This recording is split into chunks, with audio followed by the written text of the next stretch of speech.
Hi, I'm Dee and welcome to week 7. Now, last week, week 6, was quite a light week. You didn't have to do too much. This week, I'm going to work you quite a lot harder. So, what is poetry? How does a poem differ from ordinary prose?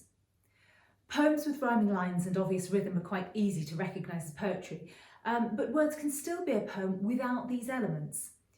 For me personally, it's the moulding of the words. A poem has had to have had work done to it, like a lump of clay that's roughly formed into, say, the shape of a vase, and then it's painstakingly worked on until it's perfect, until it's lovingly fired and adorned with colour. That's really what a poem is. Poems are designed to be heard. They often make more sense when they're read aloud. Indeed, learning how to read poetry is a skill in itself. And if you get a chance to go to an open mic poetry night, you will probably hear the difference between people who've learned how to present their poems and people who just read them aloud. It's really quite an interesting and fun thing to go to. There are links to a couple of poetry websites in my blog post that goes along with this video, so take a look at it. And also you can see me performing some of my own poems on my YouTube channel, so take a look at those as well if you'd like to. So, what are the ingredients of a poem? Well, you can have a message or a story. Poems often have messages, political messages, personal messages, or satirical ones, or they can be a story, a moral, or an observation. A good example of a poem that tells a story is that of Annabel Lee by Edgar Allan Poe, or the children's story Madeline by Ludwig Bemelmans. Lots of poems for children contain morals. A slightly gruesome example of that is Matilda by Hilaire Belloc, which explains the importance of telling the truth. I've got links to those poems on my blog. There's a link to the blog in the video information below. Have a look at them, especially the Matilda one, it's really quite good. Secondly, form or structure. Poems often have a form or a set structure, such as rhyming pairs of lines, a specific rhyme scheme, a pattern of repeating lines, a set number of syllables per line, or a specific line count for each stanza or verse. Sometimes they have a physical shape too. This is a concrete poem. A concrete poem has the words set in a shape. This one's in the shape of a Christmas tree, you can kind of see down there. It can be in the shape of absolutely anything at all. It's quite a fun one to do. Quick reminder before I start talking more about the physical structure or form of poems is about syllables, just in case you've forgotten. A syllable's a part of a word that has a single vowel sound. It's said as one unit. So for example, the word tree has only one syllable, tree. Falling has 2 syllables, falling. Internal has 3 syllables, inter-now. And institutional has 5 syllables, institution now. So you find sometimes when you're writing poetry, you sit there going through the syllables on your finger to make sure each line has the right amount if you're working to a syllable count. 3. Rhyme scheme or not. Lots of popular poems rhyme, but the taste for rhyming comes and goes. And at the moment, rhyming is seriously out of fashion, which is a real shame because personally I love rhyming poems. However, the reason that lots of poems remain popular is because of their memorable and pleasing rhymes. So, there's definitely a place for rhymes. Number 4, rhythm. Like a song with a defining drum beat, many poems have a rhythm that's intentionally set by the writer. The most well-known of these is the iambic pentameter used by Shakespeare, which is the alternating stressed and unstressed syllables that make the poem lines read like a da-dum, da-dum, da-dum sort of beat. There's a really well-known line, "Shall I compare thee to a summer's day?" And that da-dum beat is in there. Shall I compare thee to a summer's day? So you can hear the da-dum, da-dum, da-dum. Number 5, style. The style or voice of a poem will often match the subject. Unusual turns of phrase can be used, as well as made-up words, strange pronunciations, and all sorts. You can really mess around with language in a poem. Number 6, line breaks. In a poem, a sentence can be broken up into several lines, even mid-sentence, to make it fit the form or rhyme scheme. A line break can also work as punctuation because the reader will naturally pause at the end of a line, unless you direct them not to when it's performed. For example, in this poem extract from my production, The Death and Life of the Hippodrome, one sentence is broken into 4 lines to force it to fit to the 11 syllable per line form that I've chosen. So this is reading it as 4 individual lines. It was commonly known that sailors in need of earning some money were sure to succeed, to gain a small income from pulling the ropes at local playhouses not far from their boats. However, when we actually perform this play, although the poem is written into 4 lines, it's read as a whole sentence. So, it was commonly known that sailors in need of earning some money were sure to succeed, to gain some small income from pulling the ropes at local playhouses not far from their boats. Number 7, punctuation. Some poems have punctuation, commas, full stops, etc. Some have absolutely none whatsoever. In modern poetry, either is fine. The key is to ensure that the reader understands how to read the poem through the writer's use of either line breaks, punctuation, or a combination of both. Number 8, none of the above. A poem may have none of the ingredients of a poem. Free verse has very little to differentiate itself from prose. However, it's the intention of the writer and the work done to the words that define it as a poem, in my opinion anyway. Not everyone is a fan of it, and not everyone would agree with that. So we're going to look at a few different poetic forms. There are all sorts of rhyme schemes used in poetry, and these are denoted by the letter patterns showing which lines rhyme with which. For example, alternate rhyming lines are an A-B rhyme scheme. So the letter refers to the rhyme at the end of the line. So first and third lines rhyme, and the second and fourth lines rhyme in an A-B rhyme scheme. Like in this extract from my poem called Pelt, you'll see it listed on my blog site with the A-B rhyme scheme written next to it. But I'll emphasise the rhymes at the end. A fox of notoriety, a tail of thick and fiery fur, producer of strong progeny, sly master of the bin procure. So you can hear the alternating lines rhyming. Rhyming couplets, pairs of rhyming lines, are AA, BB, CC, and so on. Seen here in my poem Night, which again is on the blog with all the letters next to each of the lines. Day turns to night, and then night slinks away, overawed by her aura, embarrassed to stay. She reproaches his tricks and his childish pranks, and the nightmare conspirators caught in his ranks. The streetlights abetting his fingering shadows, the devious rustlings of ravenous hedgerows. So you've got an AA, BB, CC in that one. Mix these patterns with form and syllable counts and other rules, and poetry can become quite complex to write, but, in my opinion, extremely fun as well. There are lots and lots of poetic forms, but we're just going to look at a few of the popular ones. First though, a quick reminder. You might not have looked at poetry for a while or may not be familiar with it, but the word stanza is used a lot. It refers to a set or group of lines in a poem with a set form.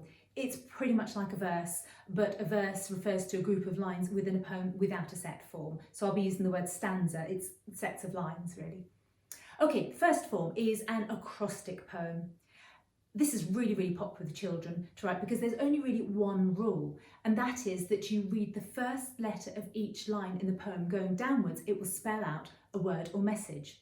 Obviously, you need to choose the word or message before you write the poem. So, for example, if I wrote an acrostic poem for my name, which is Dini, D-I-N-Y, the first line would start with a D, the second line would start with an I, the third line with an N, and the fourth line with a Y. Everything else is up to you that you put in it. So they're really fun ones to write. A triplet. A triplet form uses rhyme scheme in sets of A. In other words, 3 lines per stanza, and each rhymes with itself. So the first stanza, all the lines rhyme together. The next one, all 3 lines rhyme as well with each other. A monorhyme. This is where every single line in the poem has the same rhyme sound. So it's all the same all the way through. An enclosed rhyme. This is quite a fun one. It uses a rhyme scheme A, B, B, A for the 4 lines of each stanza. So that means the first and the fourth lines always rhyme, and the middle two lines always rhyme for however many stanzas you've got in it. A limerick, these are really fun and very popular with children again. A limerick's usually a humorous and sometimes rude poem, quite often poking fun at someone or something. It usually only has 5 lines and its rhyme scheme is A, A, B, B, A. So the first 2 lines rhyme, the second 2 lines rhyme, and the last line rhymes with the first 2 lines. Now moving on to a couple of more complex rhyme schemes or poetic forms.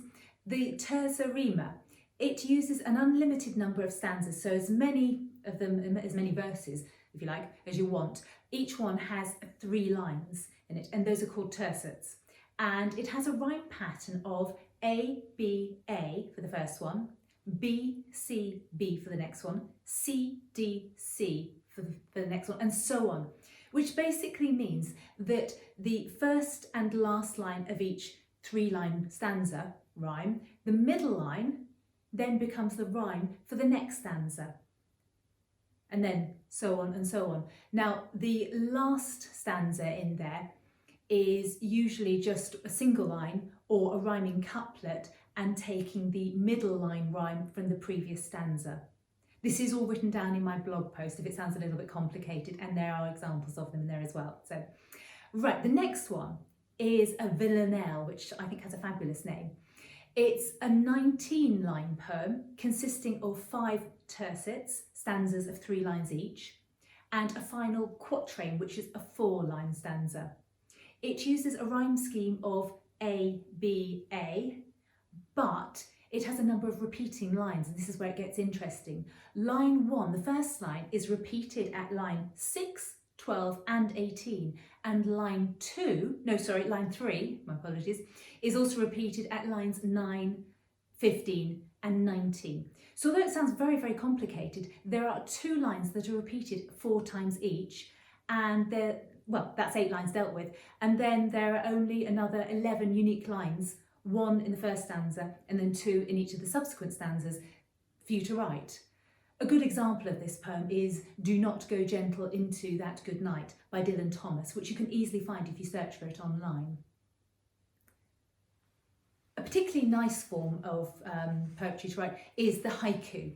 It's a non-rhyming 3-line poem where the first and last lines each have 5 syllables and the middle line has 7 syllables. It's an anglicised version of a traditional Japanese form, and the subject in the traditional Japanese form is pretty much always that of nature or the seasons. Now, the 3rd line is what's called a cutting line, in that it juxtaposes or contrasts with the previous 2. It says something about the previous 2. It's a sort of almost an acerbic comment on it. Here's an example of my own haiku. It's not a nature one, so it's very anglicised. Kitchen in silence. Only dishes scream loudly. The eating is done. A triolet. For a short poem, a triolet has an awful lot of rules. It's a little bit like a short Villanelle. It has 8 lines in 2 stanzas of 4 lines each, which is fairly simple, straightforward so far, but only 5 lines that are different. Line 1 is repeated as lines 4 and 7. Line 2 is also the last line. Here's an example of mine. It's called Tiger, and you'll hear the repeating lines quite clearly. You tear at my skin with piercing words, and I bleed just a little for you. Reassemble myself with the view you preferred. You tear at my skin with piercing words. And my acidic retort is unheard. As I observe my existence undo, you tear at my skin with piercing words, and I bleed just a little for you. So you can hear those lines that are repeated. Now, one way to approach writing a triolet, because it sounds like quite a complicated poem to rhyme, is to actually write the last line first, because that's the line that holds the most impact. In mine it was, and I bleed just a little for you. That's the really strong line, and that really defines the rest of the poem. So if you write that first, and then write the line that goes above it, you'll only have 3 other unique lines left to write. So it's a bit of a cheat, but it's a fun way to have a go at quite a complex form. Then there's free verse. Free verse has no rules, none whatsoever. Do what you like with it. You can even take a short story, chop it into pieces, but you need to put a little bit more work into it to make it sound a bit more poetic. But essentially, free verse has no rules whatsoever. Last of all, on the poetic forms that I'm going to talk about is the rondeau. Now, this is my favourite form, and if you're going to have a go at something, this is one I really recommend. So a rondeau comes in two different forms, but the one I'm talking about has 15 lines. It's octosyllabic, in other words, it has 8 syllables per line, which is a fun challenge. Its rhyme scheme is A, A, B, B, A. A, A, B, A. A, B, B, A. Okay, that probably means nothing to you. It is all written down in my blog post, but it has a repeating line at lines 1, 9 and 15. But lines 9 and 15, the repeating lines, are only the first 4 syllables of line 1. There's an example of one that I wrote in the blog post that goes with this video. However, I did cheat a little bit on my repeating line. It has slightly more than 4 syllables, but I guess that's what they call poetic license. For a beautiful example of a rondeau, and probably my favourite poem, Google In Flanders Fields by John McCree. It's just an absolutely gorgeous poem. Have a read of it, and it's lovely. So those are just a very, very small selection of poetic forms, and you can find many more on the websites I've listed in my blog and by searching online for poetic forms. You can probably guess what I'm going to ask you to do now for your poetic forms exercise. I'm going to ask you to choose a poetic form from the ones I've listed, or search for your own ones, doesn't matter. Choose one to write your own poem. Now, I know I'm going to have a lot of people saying, I hate writing under such restrictions, it's terrible, it's going to stop me being creative. But I really recommend you have a go, because writing to a strict set of rules actually forces you to think more creatively in order to find the right words to tell your story or voice your message. It really, really does. Trust me, have a go, please. Right, now, something else to help you with your poetry is looking at poetic cliches and how to get rid of them. Just to recap, a cliche is a phrase or opinion that's overused and betrays a lack of original thought. So it's really, really easy to use cliches in poetry, such as soft as a feather, only time will tell, fall head over heels. These are overused, and you'll find in poetry there's a lot of overused phrases. Finding original ways to describe things can be really tricky, but there are techniques to get yourself out of this poetic rut. Now, this next exercise is one that will help you come up with some unusual phrase combinations, and it's one that I often do with groups of children. I usually get them to go outside and lie down on the ground to get a different perspective on the world. And if you fancy doing it that way, do feel free. It's a really nice one to do. It's a bit of fun. So first of all, what I want you to do is to get a pen and paper and go outside, look around the house, whatever, wherever you like to go. And to find a list, first of all, of nouns. I want you to find 5 nouns, 5 objects, big, small, singular, plural, preferably a mix of the both. And then complete do a table with 3 columns, and in the first column write down this list of nouns. Now, for an example, I went outside and collected a group of nouns, and mine were stones, pond, lovers, car and sheep. These are all things that I found when I went for a walk to the local park. So anything will do. Next, I want you to find verbs. These are your doing things. So find a list. Things that move, 5 again, 5 things that move, anything. It can be a mix of mechanical and organic. Okay, and next to each one, write a verb that describes its movement. So you're going to have to find the things that move first, and then the verbs that actually describe their movement. So my example is, things I found, traffic lights, and the verb for that, traffic lights, change. So change is my verb there. Leaves. Leaves flutter. So flutter is my verb. The tractor trundles, the dogs dart, and a gramophone spirals. No, I didn't find a gramophone out when I went for a walk, but that was one I added in, I found it online. So just give you another example. So you'll find all the doing words, and that's what we're interested in, the actions there. And then in the last column of your 3-column table, you're going to write in a list of adjectives. So you're going to need to go out again and listen to things around you, find 5 things, listen to, or find 5 things that move, and listen to the sounds that they make as they move.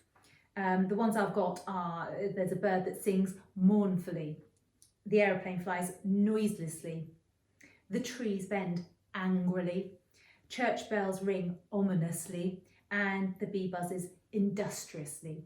So that's my list of adjectives. Now, what I want you to do is to mix these up, mix up your nouns, your verbs and your adjectives to make some really interesting noun, verb, adjective, phrase combinations. So for example, the ones that I got from the words that I put together, I got sheep trundle mournfully, lovers change angrily, stones spiral ominously, cars dart industriously, and ponds spiral noiselessly. You can add or remove the S on the end of any of the words where necessary. I've got all of that in my blog post that goes with this video as a table, so you can see if you're not quite sure exactly what I mean by doing it. Have a go. It's a really fun way to just mix up your descriptions of things and get out of those cliches. Okay, so I'm really going to be getting you working hard. Here's another exercise, and this one's to do with colour cliches and getting rid of those awful colour cliches. We use a lot of colour in our writing, both in poetry and prose. It's one area where a bit of imagination can really lift your writing and avoid more of those dreaded cliches. This is a really simple exercise. I'll go straight into it. What I want you to do is write a list of colours. Just red, green, yellow, blue, pink, orange, any colours, just regular colours, okay? Then for each of those colours, you're going to create a list, and next to them, you're going to Google things that are that colour. So for example, if I take my colour yellow, I'm going to go to Google, I'm going to say things that are yellow as my search, and I'm going to look for images because it's easier to see pictures of things that are yellow. And I'm going to list the most unusual and obscure things that are traditionally that colour, that I can find that are commonly in that colour. I'll do the same for blue, green, orange, turquoise, any other colours I've got. Now, if I take the colour yellow, for example, if you're describing yellow, it was daffodil yellow, sunset yellow. That's a really common cliche. Green might be grass. Turquoise as a tropical sea. Black as squid ink. Black as the night sky. Those are the traditional cliches that we use to describe things of those colours. So for yellow, I found when I Googled it, other things, cheese, a rain hat, a submarine. For the colour blue, I found cheese veins, corpse lips, which is rather lovely. For the colour green, I found a thallium flame as a political party, and coriander. For orange, I found Muppets. Muppets often come in a weird sort of orange colour, and fish batter. For the colour turquoise, I found bread mould and Cornish pottery, which is very traditionally this sort of turquoisey blue colour. And for black, I found top hats, they're always black pretty much, 7-inch or 12-inch records. Now, try some of your unusual colour descriptions in your poetry or prose. So replace your usual description of that colour with the new one. I've got a couple of examples here so you can see what I mean. Her eyes were the colour of Cornish pottery and her hair a Muppet orange. The northern lights turned the sky into thallium flames. The sea spun around them, shining black as a 12-inch record. So I've used those as similes and as metaphors as well. It's really fun to really mix up your descriptions, so long as it's a description that somebody's going to understand what that colour is. So most people, I think, would understand thallium flames are a green colour. Or if they don't know what colour thallium flames are, they might, in their imagination, come up with something amazing, which is just as good. So put lots of colour into your work, but use unusual words for it. That's the end of week 7. It's been quite intense looking at all the different styles of poetry, the forms and all the things that go into a poem. But I'd love to see what you do with the exercises. If you want to write some poems with lots of colour in, that would be absolutely fantastic. Some poetic forms, avoiding those cliches at all cost would be great. Post anything that you write, any of your poems, into the blog post underneath. I'd love to see what you've had a go at. And I'll be seeing you next week in week 9. 8, 7, 6, 5,